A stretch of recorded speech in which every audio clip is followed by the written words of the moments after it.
Hi, my name is Sonia Menning, licensed massage therapist.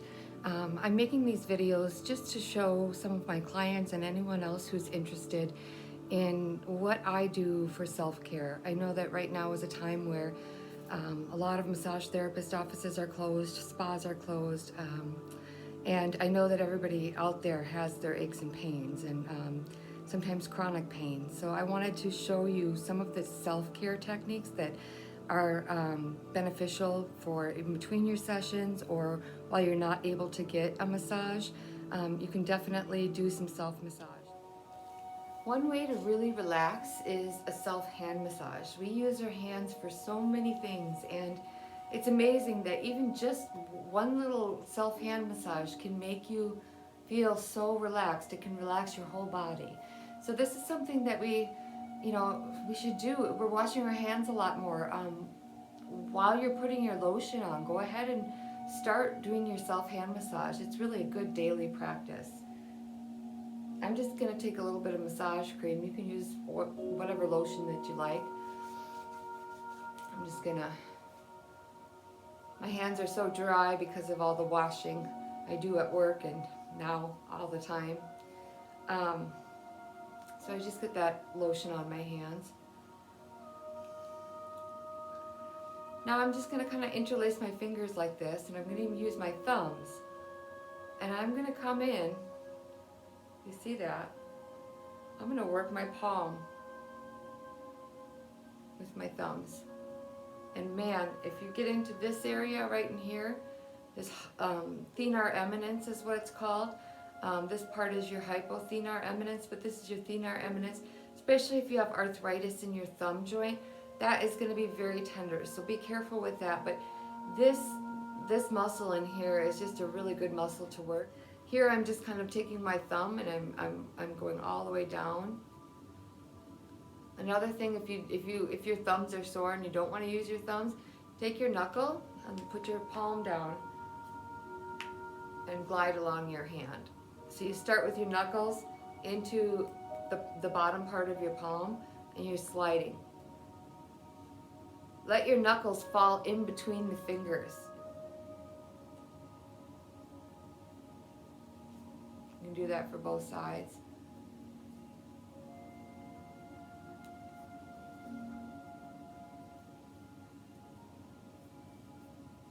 Move it.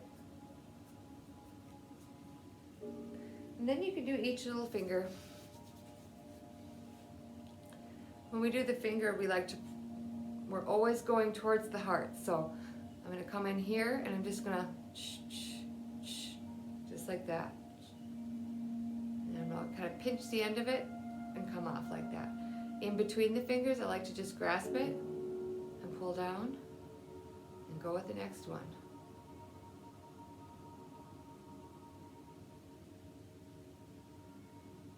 I know I have really long fingers.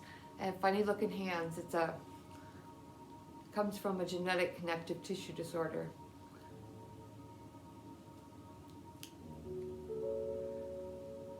I've learned to embrace them because they're pretty good tools, but they are extra long. In between. Okay, and then the other side.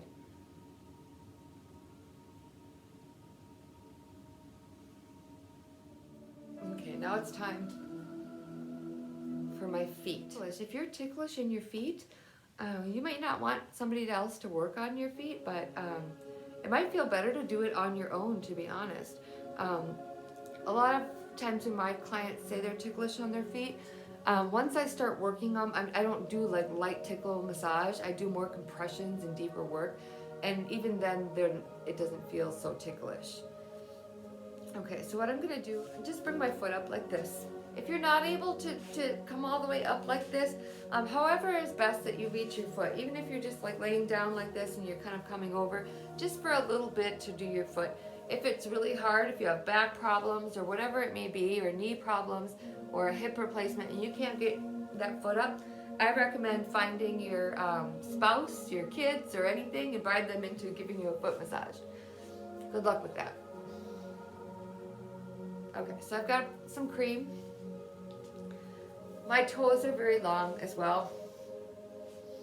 People used to tease me growing up and want to shake my feet instead of my hands. I can pick up a lot of things with my toes though. I'm running around cleaning my house and I've got a laundry basket on one hip, I've got other things in the other hand, and I see something that needs to come upstairs with me, so I take my toes and I pick it up, and I can pick up quite a lot with my toes. I'm a multitasker. A lot of times when people have plantar fasciitis, it's right in front right here. They can develop bone spurs right here from all the tightness in their calves. The fascia gets really tight, the connective tissue gets really tight. You can use your fists as well. So what I'm doing is just I'm kind of holding my toes back right now, and I'm just really getting in there with my fist. It's the best.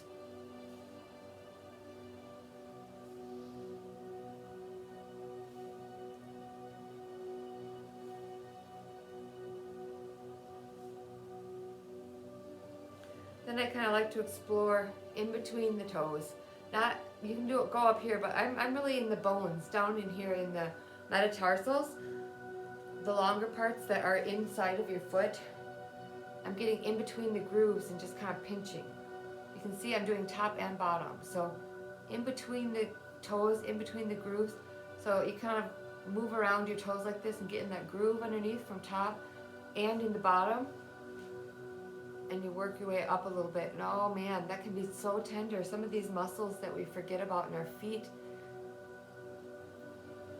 they feel so good. So I'm just gliding along and kind of pinching those areas like that.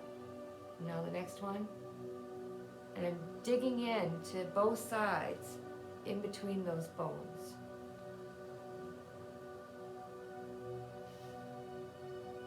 And come back through. You can also, don't forget about the top of your foot.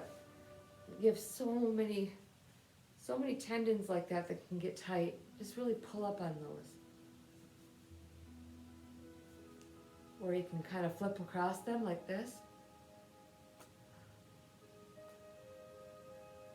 That feels good.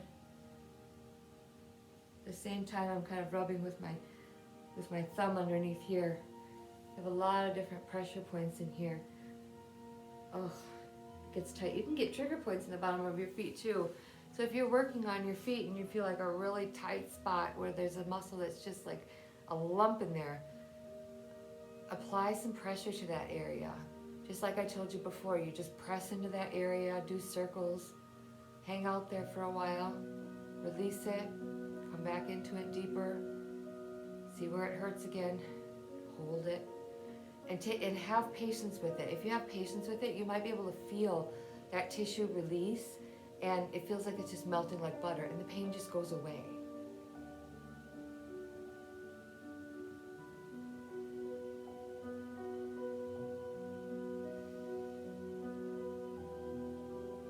And then release.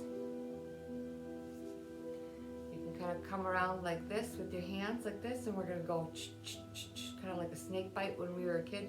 Anybody do snake bites on you? That's actually a form of myofascial releasing as well. Okay, so we're shimmying kind of up like this.